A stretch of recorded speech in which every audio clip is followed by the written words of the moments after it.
আসসালামু আলাইকুম। আজ 15 ফেব্রুয়ারি 2025 শনিবার। শুরু করছি চেঞ্জ টিভি প্রতিদিনের গল্প অনুষ্ঠান। দর্শক, আপনাদের সঙ্গে রয়েছি আমি জহিরুল ইসলাম টুটুল। শুরুতেই সংবাদ শিরোনাম। এরদোয়ান ও ইমরান খানের কৌশলে এগুচ্ছে ছাত্ররা। জাতিসংঘের প্রতিবেদনের পর এখন যা হতে যাচ্ছে হাসিনার। আওয়ামী লীগ নিষিদ্ধ চায় অনেক দল, তবে নিষিদ্ধের পক্ষে নয় কমিউনিস্ট পার্টি। এবার বিস্তারিত। বাংলাদেশ স্বাধীন হওয়ার পর দেশে বিভিন্ন সময়ে বিভিন্ন নামে নতুন রাজনৈতিক দল তৈরি হয়েছে। কোনোটি টিকে আছে, কোনোটি হারিয়ে গেছে। এই দলগুলোর কোনোটি ডান, কোনোটি বামপন্থী আদর্শের। কোনো দল জাতীয়তাবাদকে প্রাধান্য দেয়, আবার কোনোটি ধর্মনিরপেক্ষ কিংবা ধর্মভিত্তিক আদর্শকে সামনে রেখে এগিয়েছে। ফেব্রুয়ারির তৃতীয় সপ্তাহে ছাত্রদের নতুন দল গঠিত হতে যাচ্ছে বলে জানাচ্ছেন সম্ভাব্য দলটির গঠনের সঙ্গে যুক্ত নেতারা। ছাত্রদের নতুন দল গঠনের কাজটি তত্ত্বাবধান করছেন জাতীয় নাগরিক কমিটি এবং বৈষম্য বিরোধী ছাত্র আন্দোলনের নেতারা। তারা চান বাংলাদেশে বামপন্থী কিংবা ডানপন্থী রাজনীতির যে ধারা, ছাত্রদের নতুন দল যেন সেটার কোনোটির মধ্যেই না থাকে। এই অবস্থাকে তারা বলছেন মধ্যপন্থী অবস্থান। জাতীয় নাগরিক কমিটির সদস্য সচিব আখতার হোসেন বলেন, আমরা একটা মধ্যমপন্থী রাজনীতির কথা বলছি। আমরা বাম ডান এমন যে বিভাজন আছে সেগুলোতে ঢুকতে চাই না। আমরা বাংলাদেশ প্রশ্নে এক থাকতে চাই। ইসলাম ফোবিয়ার রাজনীতি অথবা উগ্র ইসলামপন্থী বা উগ্র হিন্দুত্ববাদী রাজনীতির মধ্যেও আমরা নেই। এক্ষেত্রে দলটি জাতীয়তাবাদ, সেকুলার বা ধর্মভিত্তিক এই ধরনের কোনো আদর্শকেই সামনে রাখতে চায় না। আমরা এখানে সাম্য, ন্যায় বিচার এবং সুশাসনের কথা বলছি। এটাকেই হাইলাইট করতে চাই। একই সঙ্গে একটা রাষ্ট্রে যে বিভিন্ন ধরনের মানুষ বসবাস করে, বিভিন্ন ধর্মের মানুষ বসবাস করে, সেই বহুত্ববাদকে স্বীকার করেই কিভাবে একটা এগ্রিমেন্টের মধ্য দিয়ে এগোনো যায়, যেভাবে আমরা অভ্যুত্থানে এগিয়েছি, সেইটা হচ্ছে আমাদের মূল ফোকাস পয়েন্ট। নাগরিক কমিটির নেতারা বলছেন, আমরা ডানের দিকেও ঝুঁকব না, বামের দিকেও ঝুঁকব না। সাম্য, ন্যায় বিচার, সুশাসনকে ঘিরে আমরা হব একটা মধ্যপন্থী দল, যেন আমরা সব ধরনের মানুষকে ধারণ করতে পারি।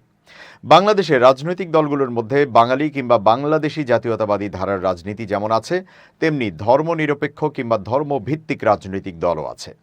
বিশেষ করে মুসলিম সংখ্যাগরিষ্ঠ দেশটিতে দলীয় প্রচার এবং কৌশলে অনেক সময়ই ধর্মীয় পরিচয় গুরুত্বপূর্ণ হয়ে ওঠে। তবে এক্ষেত্রে ধর্মনিরপেক্ষ কিংবা ধর্মভিত্তিক এরকম কোনো পরিচয়ে ঢুকতে চায় না ছাত্রদের সম্ভাব্য নতুন দল।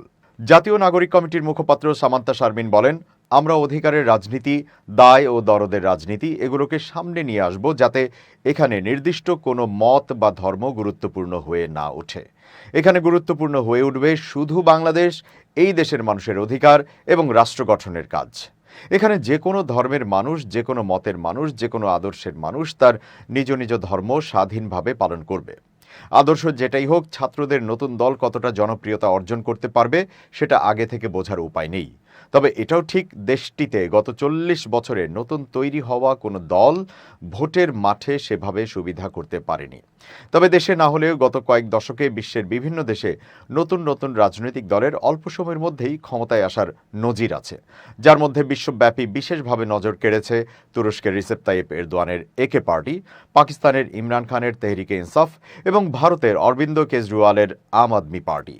সফলতার মন্ত্র খুঁজতে ছাত্ররাও নতুন এই তিনটি দলের কর্মসূচি, সাংগঠনিক কাঠামো ইত্যাদি যাচাই বাছাই করছে। জানতে চাইলে জাতীয় নাগরিক কমিটির নেতারা বলেন, এই পার্টিগুলো আসলে কিভাবে জনগণের কাছে গিয়েছে, জনগণের ভাষা বোঝার ক্ষেত্রে তারা কোন ধরনের কৌশল নিয়েছে, তাদের গঠনতান্ত্রিক কাঠামোটা কেমন, এসব বিষয়ে আমরা স্টাডি করছি। আমরা বোঝার চেষ্টা করছি ওই অঞ্চলের তরুণদের বোঝার ক্ষেত্রে এবং রাজনীতি বোঝার ক্ষেত্রে তারা কি চিন্তা ভাবনা নিয়ে এসেছে, যেটা ওই দেশের লোকজন গ্রহণ করেছে এবং তাদেরকে রাজনৈতিকভাবে শাসন ক্ষমতার দায়িত্ব দিয়েছে। এখানে দেখবেন এরদোয়ানের পার্টি কিন্তু ফোকাস করেছে ইনসাফের উপর। তার নামই হচ্ছে জাস্টিস অ্যান্ড ডেভেলপমেন্ট পার্টি, যেটা আমরাও বলছি। আমরা ন্যায় বিচারের কথা বলছি, সুশাসনের কথা বলছি। অন্যদিকে ভারতের আম আদমি পার্টি দেশে বিদেশে উচ্চশিক্ষিত তরুণদের ব্যাপকভাবে আকৃষ্ট করেছে, দুর্নীতি বিরোধী কার্যক্রম করেছে। আমরা সেগুলোও দেখছি, যোগ করেন আহসান। ইতিমধ্যে উপদেষ্টা মাহফুজ আলমের সঙ্গে এরদোয়ানের সাক্ষাৎ এবং আলাপ আলোচনা হয়েছে। ইমরান খানের দলের নেতাদের সঙ্গেও তারা যোগাযোগ করেছেন। অন্যদিকে ভারতের আম আদমি পার্টির গঠনতন্ত্র ও রাজনৈতিক সিলেবাস সংগ্রহ করে স্টাডি করছেন তারা। দলটির শীর্ষ পদে কে বসবেন সেটা এখনো প্রকাশ্য নয়। উপদেষ্টা নাহিদ ইসলাম এই পদে আসতে পারেন এমন গুঞ্জন প্রবল। সেক্ষেত্রে উপদেষ্টার দায়িত্ব থেকে পদত্যাগ করবেন তিনি। তবে শীর্ষ পদে যিনি দায়িত্ব পান না কেন, এটা নিশ্চিত যে তিনি হবেন আন্দোলনের নেতৃত্ব দেওয়া তরুণদেরই কেউ একজন। কিন্তু প্রশ্ন হচ্ছে, দলটির পুরো নেতৃত্বের কাঠামোয় কি শুধু তরুণরাই থাকবে নাকি অভিজ্ঞদেরও জায়গা হবে? এক্ষেত্রে তরুণদের প্রাধান্য থাকলেও অভিজ্ঞদের দলের নেতৃত্বের বিভিন্ন পর্যায়ে স্থান দেওয়া হতে পারে বলে জানাচ্ছেন বৈষম্য বিরোধী ছাত্র আন্দোলনের সমন্বয়ক আবু বাকের মজুমদার। তরুণদের পাশাপাশি সিনিয়র সিটিজেনও অনেকে আছেন যারা আমাদের সঙ্গে রাজনীতি করতে ইচ্ছুক। আমরা বিভিন্ন কমিউনিটি ভিত্তিক এবং সিভিল সোসাইটি ভিত্তিক যারা আছেন কিংবা দীর্ঘদিন রাজনীতি করেছেন, এরকম মানুষদেরও আমরা আমাদের নতুন রাজনৈতিক দলে আনার প্রক্রিয়ায় আছি। যেমন আমাদের উপদেষ্টা প্যানেলে তরুণরা থাকবে, সিনিয়ররাও থাকবে। আবার দলের অন্যান্য কমিটিতেও তরুণদের পাশাপাশি সিনিয়ররাও থাকবেন। সব ঠিক থাকলে ফেব্রুয়ারির তৃতীয় সপ্তাহেই আসবে ছাত্রদের নতুন দল। তবে এমন এক সময়ে নতুন দলটি আসতে যাচ্ছে যখন আগামী ডিসেম্বরের মধ্যেই জাতীয় সংসদ নির্বাচন অনুষ্ঠিত হতে পারে বলে জানিয়েছেন প্রধান উপদেষ্টা। সেটা হলে খুব দ্রুতই নির্বাচনের মুখোমুখি হতে হবে নতুন দলটিকে। স্থানীয় নয়, অবশ্যই জাতীয় নির্বাচন আগে হতে হবে মন্তব্য করে বিএনপির সিনিয়র যুগ্ম মহাসচিব অ্যাডভোকেট রুহুল কবির রিজভী বলেছেন, নির্বাচন প্রলম্বিত করলে অন্তর্বর্তী সরকার প্রশ্নবিদ্ধ হবে। শনিবার স্থপতি ইনস্টিটিউটের উদ্যোগে আয়োজিত গোল টেবিল বৈঠকে তিনি এসব কথা বলেন। তিনি বলেন, শেষ 17 বছরে অবাধ, সুষ্ঠু এবং সর্বজন গ্রাহ্য যে নির্বাচন, সেই নির্বাচনের যে ভয়ঙ্কর পরিণতি আমরা দেখতে পেয়েছি, সেটা তো হওয়ার কথা ছিল না। এজন্য রাজনৈতিক বিজ্ঞানে, পলিটিক্যাল সায়েন্সে নতুন অধ্যায় সংযোজিত হয়েছে যে একতরফা এক ব্যক্তির নির্বাচনের জন্য কিভাবে রাষ্ট্রশক্তিকে কাজে লাগিয়ে দিনের ভোট রাত্রে হয়েছে। ভোটারদেরকে মাইকিং করে ভোট কেন্দ্রে যেতে নিষেধ করা হয়েছে। ভোট কেন্দ্রগুলোর সামনে চতুষ্পদ জন্তুর পদচারণা আমরা লক্ষ্য করেছি। এই ধরনের নির্বাচন আমরা দেখেছি বিগত 16 থেকে 17 বছরে। রিজভী বলেন, শুধু তাই নয়, যারা বিরোধী দলের মনোনয়ন পেয়েছেন তাদের মনোনয়ন জমা দেওয়ার সময়ও বাধা দেওয়া হয়েছে, আর এটি দিয়েছে ক্ষমতাসীন দলের নেতাকর্মীরা। কেউ কেউ সেটি জমাও দিতে পারেননি। এসব ঘটনা স্থানীয় নির্বাচনের সময়ও হয়েছে, জাতীয় নির্বাচনের সময়ও হয়েছে। একতরফা নির্বাচন করার জন্য রাষ্ট্রশক্তি যাদের হাতে থাকে, তারা কি ভয়াবহ অত্যাচারের খড়গ এবং বাধার নজির সৃষ্টি করত প্রতিপক্ষের উপরে, সেটি বলে শেষ করা যাবে না। বিরোধী দলের নেতাকর্মীদের উপর মিথ্যা মামলা দিয়ে গ্রেফতার করা হতো, হামলা করা হতো। অ্যাটর্নি জেনারেল মোহাম্মদ আসাদুজ্জামান বলেছেন, বিডিআর হত্যাকাণ্ড ছিল আওয়ামী লীগকে ক্ষমতায় টিকিয়ে রাখার একটি আন্তর্জাতিক চক্রান্ত। শনিবার এফডিসিতে এক অনুষ্ঠানে তিনি এই মন্তব্য করেন।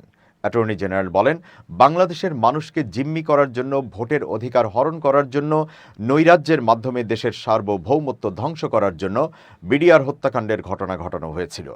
তিনি বলেন, সাবেক সেনাপ্রধান জেনারেল মঈন ইউ আহমেদের প্রচ্ছন্ন নিষ্ক্রিয়তা ছাড়া বিডিআর হত্যাকাণ্ড সম্ভব ছিল না। এই হত্যাকাণ্ডের মাস্টার মাইন্ডদের বের করতে হবে। ভারতের সমালোচনা করে অ্যাটর্নি জেনারেল বলেন, একটি বন্ধু রাষ্ট্র বন্ধুত্বের হাত বাড়িয়ে দেওয়ার নামে বাংলাদেশে লুটপাটের রাজত্ব কায়েম করেছিল। এখন একজন খুনিকে আশ্রয় দিয়ে প্রতিবেশী রাষ্ট্রটি বাংলাদেশের মুখোমুখি দাঁড়িয়েছে। বাংলাদেশে জুলাই গণহত্যার বিচার কাজের চেয়ে সরকারের আন্তর্জাতিক অপরাধ আদালতে মামলা করার প্রয়োজন বলে মনে করেন অ্যামনেস্টি ইন্টারন্যাশনালের সাবেক দক্ষিণ এশিয়া বিষয়ক বিশেষজ্ঞ ও যুক্তরাজ্যের ইউনিভার্সিটি অফ এসেক্সের আইনের শিক্ষক আব্বাস ফয়েজ। কারণ হিসেবে তিনি ব্যাখ্যা করেন, এমন গুরুতর বিষয় মোকাবেলা করার আগে বাংলাদেশের বিচার ব্যবস্থায় বড় ধরনের সংস্কার প্রয়োজন। একই সাথে বাংলাদেশ সরকারের অর্থনৈতিক বা অন্যান্য অগ্রাধিকারের জায়গা রয়েছে। বিচার নিশ্চিত করার জন্য যে পরিমাণ রসদ যোগান দিতে হবে, সেগুলো সরকার অন্যদিকে ব্যবহার করতে পারত যদি আন্তর্জাতিক প্রসিকিউটর এই কাজগুলো সামাল দেওয়ার কাজে থাকত। তিনি মনে করেন, বাংলাদেশ সরকারের উচিত এই মামলাটি আন্তর্জাতিক অপরাধ আদালতে পাঠানো। অপরাধ আদালতের চিফ প্রসিকিউটর তাজুল ইসলাম বলেছেন, মানবতা বিরোধী অপরাধের বিচার করতে রাষ্ট্র আগ্রহী বা সক্ষম না হলে তখন আইসিসিতে যাওয়ার প্রশ্ন আসে। এক্ষেত্রে রাষ্ট্র সক্ষম এবং আগ্রহী হওয়ায় সেখানে যাওয়ার প্রয়োজন নেই। তবে বর্তমান অন্তর্বর্তী সরকার গুম, বিচার বহির্ভূত হত্যা, নির্যাতন, নিপীড়ন নিয়ে যা বলে এসেছে, জাতিসংঘের এই প্রতিবেদনের মধ্য দিয়ে তার একটা নির্ভরযোগ্য ভিত্তি সৃষ্টি হলো বলে মনে করছেন বাংলাদেশ হিউম্যান রাইটস ফাউন্ডেশনের চেয়ারপারসন অ্যাডভোকেট এলিনা খান।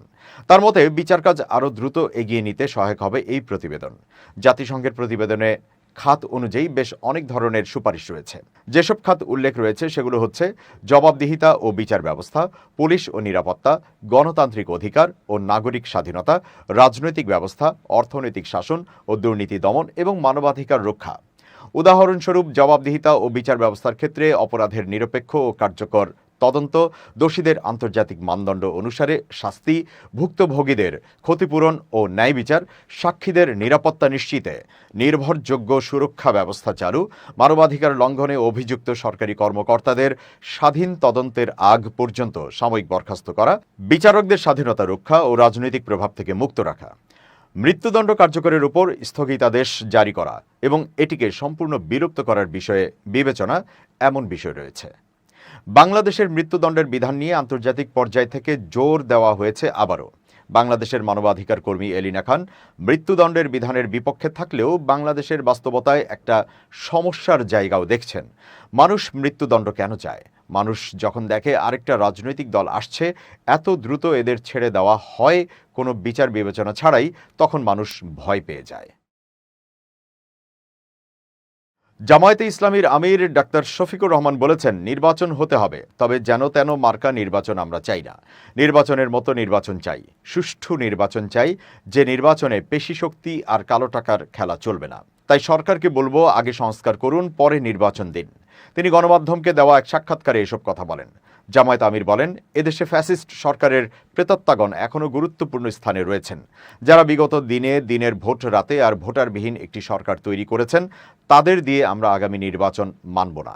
তাই তাদের নির্বাচন থেকে বিরত রাখার আহ্বান জানান তিনি বলেন, 24 জুলাই আগস্টে এই জাতিকে একটা ধাক্কা দেওয়া হয়েছে, আরেকটি ধাক্কা এই জাতিকে দিতে হবে। অধিকার প্রতিষ্ঠা করার জন্য ভোটার তালিকা সংশোধন করতে হবে, ভুয়া ভোটার বাদ দিতে হবে, মৃত ভোটারদের চিহ্নিত করে ভোটার তালিকা থেকে বাদ দিতে হবে, যে সমস্ত লোকেরা ভোটার হয়েছেন কিন্তু নাম তালিকাভুক্ত হয়নি। এছাড়া রেমিটেন্স যোদ্ধাদের ভোটার তালিকায় অন্তর্ভুক্তির দাবিও জানান তিনি। জাতিসংঘ সম্প্রতি শেখ হাসিনা ও তার দলের গুম খুন নিয়ে যেই প্রতিবেদন জমা দিয়েছে, তাতে চরম অনিশ্চয়তার মধ্যে পড়ে গেছে শেখ হাসিনা ও তার দল আওয়ামী লীগের ভবিষ্যৎ, জানিয়ে বিস্তর প্রতিবেদন করেছে জার্মান ভিত্তিক সংবাদ মাধ্যম ডয়চে ভেলে। 5 আগস্টের ছাত্র জনতার অভ্যুত্থানের নেতৃত্ব দানকারী বৈষম্য বিরোধী ছাত্র আন্দোলন এবং তাদের আরেকটি সংগঠন জাতীয় নাগরিক কমিটি আওয়ামী লীগ নিষিদ্ধের দাবি জানিয়ে আসছে। তারা বলছে, শেখ হাসিনার বাংলাদেশের রাজনীতিতে পুনর্বাসন অসম্ভব। অন্তর্বর্তী সরকার এরই মধ্যে আওয়ামী লীগের ছাত্র সংগঠন ছাত্রলীগকে নিষিদ্ধ করেছে। বুধবার সন্ধ্যায় ঢাকায় আওয়ামী লীগ নিষিদ্ধের দাবিতেও অবস্থান কর্মসূচি পালন করেছে বৈষম্য বিরোধী ছাত্র আন্দোলন। সংগঠনটির মুখ্য সংগঠক আব্দুল হান্নান মাসুদ ডয়চে ভেলেকে বলেন, জাতিসংঘের প্রতিবেদনের পর শেখ হাসিনা এখন আন্তর্জাতিকভাবে স্বীকৃত সন্ত্রাসী। তার দল আওয়ামী লীগও সন্ত্রাসী দল। গণহত্যার মাস্টার মাইন্ড শেখ হাসিনা সরকারের পুলিশ প্রশাসন ও তার দলকে ব্যবহার করে মানুষ হত্যা করে ক্ষমতায় থাকতে চেয়েছে। শেখ হাসিনা এখন বাংলাদেশের রাজনীতিতে একটা অপ্রাসঙ্গিক বিষয়, আর বিচার শেষ না হওয়া পর্যন্ত আওয়ামী লীগকে নিষিদ্ধ রাখতে হবে। জাতীয় নাগরিক কমিটির যুগ্ম আহ্বায়ক মনিরা শারমিন বলেন, আয়নাঘরের ভয়ঙ্কর চিত্র তো আমরা দেখলাম। একই দিনে জাতিসংঘের প্রতিবেদনে এটা স্পষ্ট যে শেখ হাসিনা এবং তার দল গণহত্যায় জড়িত। আমরা শুধু আওয়ামী লীগ নিষিদ্ধ নয়, আওয়ামী লীগের বিচারও চাই। সেজন্য যদি আইনের কোনো সংশোধন দরকার হয়, সরকারকে তা করতে হবে। আর শুধু শেখ হাসিনা নয়, যারা যারা গণহত্যায় জড়িত তাদের সবাইকে বিচারের আওতায় আনতে হবে। তিনি মনে করেন, আওয়ামী লীগ দল হিসেবে তার বৈধতা হারিয়েছে, আর পুরো গণহত্যার মাস্টার মাইন্ড ওই দলটির প্রধান শেখ হাসিনা। ফলে দল বলেন আর শেখ হাসিনা বলেন, কারোরই আর রাজনীতিতে পুনর্বাসিত হওয়ার সুযোগ নাই। বাংলাদেশের কমিউনিস্ট পার্টি সিপিবির সাধারণ সম্পাদক রুহিন হোসেন প্রিন্স অবশ্য মনে করেন, আওয়ামী লীগ বা শেখ হাসিনার সম্পর্কে শেষ কথা বলার সময় এখনও আসেনি। ডয়চে ভেলেকে তিনি বলেন, সর্বশেষ 15 বছরের স্বৈরশাসনের পর যেভাবে আওয়ামী লীগের পতন হয়েছে, তাতে এখন যদি বাংলাদেশে গণতান্ত্রিক চর্চা ঠিকমতো চলে, তাহলে আওয়ামী লীগের দ্রুত ঘুরে দাঁড়ানোর কোনো সম্ভাবনা দেখছি না। কিন্তু বাংলাদেশের রাজনীতিতে যারা অন্যদের হারিয়ে ক্ষমতায় আসে বা সরকারে আসে, তারা যদি আবার অপকর্মের সঙ্গী হয়, তখন কিন্তু পুরনোরা আবার সুযোগ পেয়ে যায়। সুতরাং সব কথা বলার সময় বোধহয় এখনো আসেনি। তবে তিনি আরও বলেন, শেখ হাসিনা গণহত্যার অপরাধ করেছেন, তিনি ক্ষমতায় টিকে থাকার জন্য তার পুলিশ প্রশাসন দলীয় নেতাকর্মীদের ব্যবহার করে মানুষ হত্যা করেছেন। তার বিচার প্রক্রিয়া চলছে। যদি সুষ্ঠু বিচার হয় তাহলে তিনি দোষী সাব্যস্ত হবেন, আর সেটা হলে তার তো আর রাজনীতিতে ফিরে আসার সুযোগ নাই। এ সময় নিজেদের আগের অবস্থান তুলে ধরে তিনি বলেন, আমরা শুরু থেকেই কোনো দল নিষিদ্ধের পক্ষে নই, আমরা চাই ব্যক্তির অপরাধের বিচার। বিএনপির ভাইস চেয়ারম্যান আসাদুজ্জামান রিপন বলেন, আওয়ামী লীগের রাজনীতিতে ফিরে আসার চেয়েও জাতিসংঘের প্রতিবেদনের পর আমি ভাবছি কোন মুখে আওয়ামী লীগ বা তাদের নেত্রী রাজনীতিতে ফিরে আসার চিন্তা করতে পারে। তাদের তো এখন লজ্জায় মুখ ঢাকার কথা। এখন জাতিসংঘের প্রতিবেদনের পর তাদের অপরাধ আন্তর্জাতিকভাবে স্বীকৃত। এরপর তাদের আর রাজনীতি করার অধিকার আছে বলে আমি মনে করি না। তিনি আরও বলেন, এখানে শেখ হাসিনা একাই নয়, তাদের দলের নেতারা সব পর্যায়ের রাজনীতি করার অধিকার হারিয়েছে। হত্যা গুমের সঙ্গে তারা জড়িত। তাদের রাজনীতির কোনো ভবিষ্যৎ আমি দেখি না। এক প্রশ্নের জবাবে তিনি বলেন, শেখ হাসিনা সহ একাংশ দেশের বাইরে পালিয়েছে। যারা এখানে পালিয়ে আছে তারাও বিভ্রান্তির মধ্যে আছে। শেখ হাসিনা দেশের বাইরে থেকে নানা বক্তৃতা বিবৃতি দিয়ে তাদের বিভ্রান্ত করছেন। তারা হারানো সাম্রাজ্য ফিরে পাওয়ার স্বপ্ন দেখছেন, কিন্তু সেই স্বপ্ন স্বপ্নই থেকে যাবে। এবার খুব জরুরি 1 মিনিট জানাচ্ছেন ইউনেস্কো ক্লাব পুরস্কার বিজয়ী সাংবাদিক আমিরুল মোমিনিন মালিক। খুব জরুরি 1 মিনিটে প্রত্যেককে আমন্ত্রণ। প্রিয় বন্ধুরা, যোগাযোগ মানুষকে দক্ষ করে তোলে। যোগাযোগ মানুষকে যেমন সামাজিক করে তোলে, ঠিক তেমনি অভিজ্ঞতায় সমৃদ্ধ করে। আপনি একটা অফিসেই থাকুন না কেন, অথবা কোনো সংগঠন অথবা সংস্থায় আপনি যদি প্রতিনিধিত্ব করেন, তাহলে অবশ্যই আপনি আপনার সহকর্মীদের সঙ্গে কথা বলুন, সদ্ব্যবহার করুন এবং তাদের পরামর্শ দিন, আপনি পরামর্শ নিন। তাহলে কি হবে যে আপনি একজন এক্সট্রোভার্ট মানুষ হিসেবে পরিণত হবেন, সবার সমব্যথী হবেন এবং সবার কাজে সহকর্মী হয়ে নিজেকেও এগিয়ে নিতে পারবেন। আর আপনি যদি নিজেকে গুটিয়ে রাখেন, যোগাযোগ দক্ষতা না বাড়ান, তাহলে সফলতার মুখ দেখতে পারবেন না, দিন শেষে আপনি ব্যর্থ হবেন। সেজন্য আসুন সবাই আমাদের যোগাযোগ দক্ষতা বাড়াই, অন্যের সঙ্গে কথা বলি এবং নিজেকে ছড়িয়ে দেওয়ার প্রতিনিয়ত চেষ্টা করি। ভালো থাকুন, শুভেচ্ছা নিরন্তর। দর্শক, এবার দেশের বাইরের প্রসঙ্গ। ইয়েমেনের উত্তর পশ্চিমাঞ্চলীয় প্রদেশ সাদাতে হাজার হাজার মানুষ সমবেত হয়ে ফিলিস্তিনিদের প্রতি একাত্মতা প্রকাশ করেছেন এবং গাজা থেকে ফিলিস্তিনিদের প্রতিবেশী দেশগুলোতে স্থানান্তরের জন্য মার্কিন যুক্তরাষ্ট্রের পরিকল্পনার প্রতিবাদ জানিয়েছেন। প্রতিবাদকারীরা ফিলিস্তিনের প্রতি সমর্থন জানিয়েছেন এবং মার্কিন প্রেসিডেন্ট ডোনাল্ড ট্রাম্পের গাজা দখল এবং ফিলিস্তিনিদের জর্ডান ও মিশরের মতো দেশে স্থানান্তরের পরিকল্পনার নিন্দা করেছেন। বিক্ষোভকারীরা ফিলিস্তিন এবং ইয়েমেনের পতাকা হাতে নিয়ে ট্রাম্পের স্থানান্তর পরিকল্পনার বিরুদ্ধে স্লোগান দেন। তারা ইয়েমেনি আনসারুল্লাহ আন্দোলন এবং প্রতিরোধ অক্ষের অন্যান্য গোষ্ঠীকে সমর্থন জানিয়েছেন। বিক্ষোভকারীরা ঘোষণা করেছেন তারা মার্কিন যুক্তরাষ্ট্র এবং ইসরায়েলের কোনো চাপের কাছে নত হবেন না এবং পরিকল্পনাটি বাস্তবায়িত করার যে কোনো প্রচেষ্টার বিরুদ্ধে প্রতিরোধ করবেন। সাদার রাজধানীতে অনুষ্ঠিত সমাবেশে ইয়েমেনের সুপ্রিম পলিটিক্যাল কাউন্সিলের সদস্য মোহাম্মদ আলী আল হুথি সরাসরি ট্রাম্পকে উদ্দেশ্য করে বলেন, আপনার সামরিক শক্তি এবং আপনার সমর্থন ফিলিস্তিনিদের তাদের মাতৃভূমি ছেড়ে চলে যেতে বাধ্য করতে পারবে না। তিনি ইয়েমেনের অটুট সমর্থন ঘোষণা করেন এবং মার্কিন যুক্তরাষ্ট্রকে ইয়েমেনি সামরিক শক্তির বিষয়ে সতর্ক করেন। আপনি যে ক্ষেপণাস্ত্র এবং বাহিনী পাঠিয়েছেন তা গাজার মানুষদের স্থানান্তর করতে ব্যর্থ হবে, তিনি আরও যোগ করেন। আল হুথি নিশ্চিত করেছেন ইয়েমেনি বাহিনী সব পরিস্থিতির জন্য প্রস্তুত রয়েছে। তিনি আরও মন্তব্য করেন, সম্প্রতি ভূমধ্য সাগরে মার্কিন বিমান বাহিনী রণতরী ইউএসএস হ্যারি এস ট্রুম্যানের সাথে সংঘর্ষের ঘটনা, যা ইয়েমেনি বাহিনীর সঙ্গে সংঘাতের কারণে মার্কিন সামরিক উদ্বেগের প্রতিফলন। আল হুথি বলেন, ইয়েমেন সমস্ত ধরনের পরিস্থিতির জন্য প্রস্তুত এবং আনসারুল্লাহ নেতা আব্দুল মালিক আল হুথির হুঁশিয়ারির পর তিনি আরও বলেন, মার্কিন যুক্তরাষ্ট্র এবং ইসরায়েল যদি গাজা স্থানান্তরের পরিকল্পনা চালিয়ে যায় তবে ইয়েমেন সামরিক হামলা করতে পারে। আল হুথি পুনর্ব্যক্ত করেছেন, ইয়েমেন ফিলিস্তিনের প্রতি তাদের সমর্থন অব্যাহত রেখেছে এবং গত 15 মাসে অনুষ্ঠিত বৃহৎ প্রতিবাদ সমাবেশগুলোর মাধ্যমে তাদের দৃঢ় অবস্থান প্রমাণিত হয়েছে। দর্শক, শেষ করছি প্রতিদিনের গল্পের আজকের গল্প। changetv.press বাংলাদেশের ইউটিউব জার্নালিজমের অগ্রদূত। ভিজিট করুন এর ওয়েবসাইট www.changetv.press, ইউটিউব youtube.com/changetvpress এবং সাবস্ক্রাইব করুন চ্যানেলটি। নিয়মিত লাইক, কমেন্ট ও শেয়ার করে আপডেট রাখুন নিজেকে। ভালো থাকুন, নিরাপদে থাকুন, শুভেচ্ছা নিরন্তর।